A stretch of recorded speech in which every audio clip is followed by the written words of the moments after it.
Here at the Nimitz overpass with the homeless situation, there were over 90 animals being surrendered.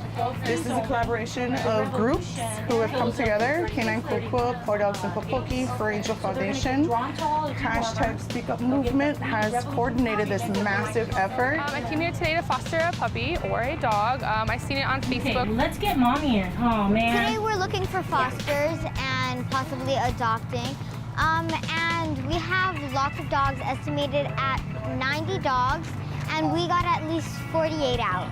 So these homeless people are being displaced or relocated.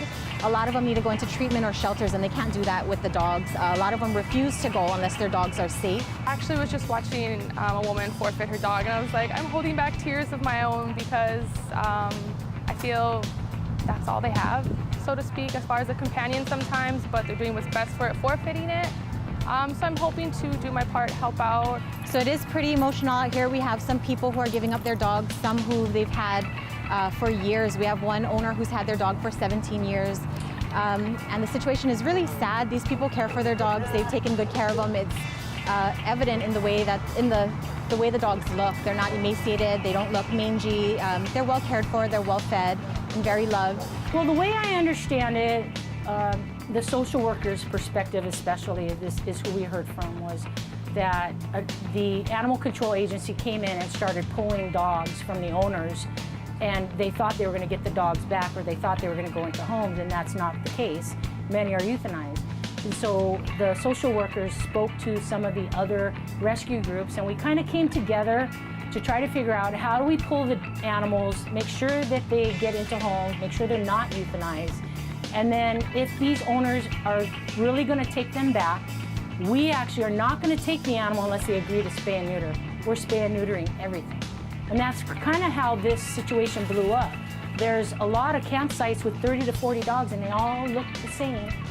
And we want to sort of stop that cycle through spay and neuter. So we have a role, and our role is to help with the rescue, but our role is also to think the next couple months, 3, 6, a year later, do we want to be doing this again? I know I don't. Okay, so right now we're going into the camp. An owner just surrendered a mama dog and 10 newborn puppies. They're a few days old. So we're gonna go in and get them out. We just have to be really careful because we had parvo in the camp already. We had a few treatments that we had to do. So we're gonna be pulling them from this area here. Already sent in a few volunteers. So we have 10 newborn puppies. Mom already went back to get treated. And then the 10 puppies, they're a few days old, so we're gonna get them in, get them treated, and put them in foster homes. So unfortunately last night there was a count of 10. It was too late in the evening, so we could not pull them and their mama out. So as soon as we could have a volunteer pull them out, they came in, but if you can see, there's only 9 puppies now.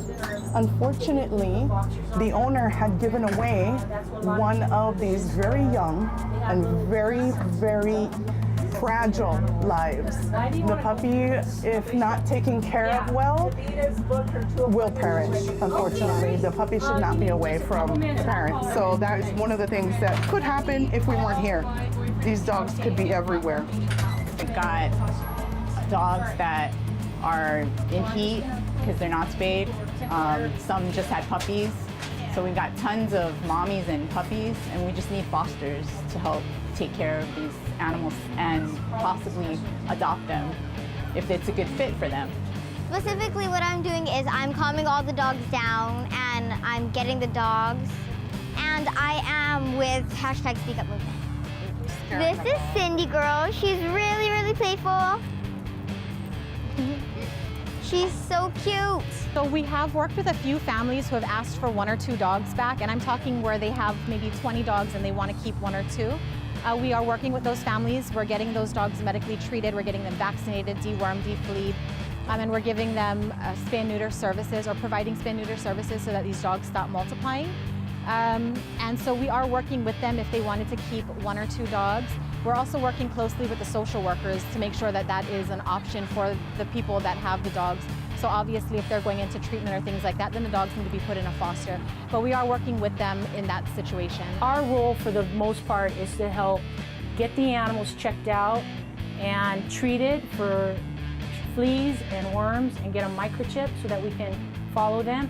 We're obviously holding on to them until the fosters are able to come in and make a selection of who they can take home. And we want the best fit possible for these families. I can say that this is the largest number of dogs that were surrendered through a homeless campsite. So this is definitely a unique situation. And if everyone didn't come together, if all these groups could not work together in the community, we'd have over 100 dogs that are out there needing desperate help, like this poor baby boy right here. We've given them medication to kill the fleas that they have, because they all have fleas. Fleas equals worms, so we're giving them deworming medication. And then microchipping them so we can ID them. And then we're going to get them spayed and neutered as they're healthy enough to have that done. We're checking them in. We are giving them preventatives, getting rid of fleas. We're checking to see who has any kind of missing fur, wounds, eye issues. Female, male. So everything gets logged in.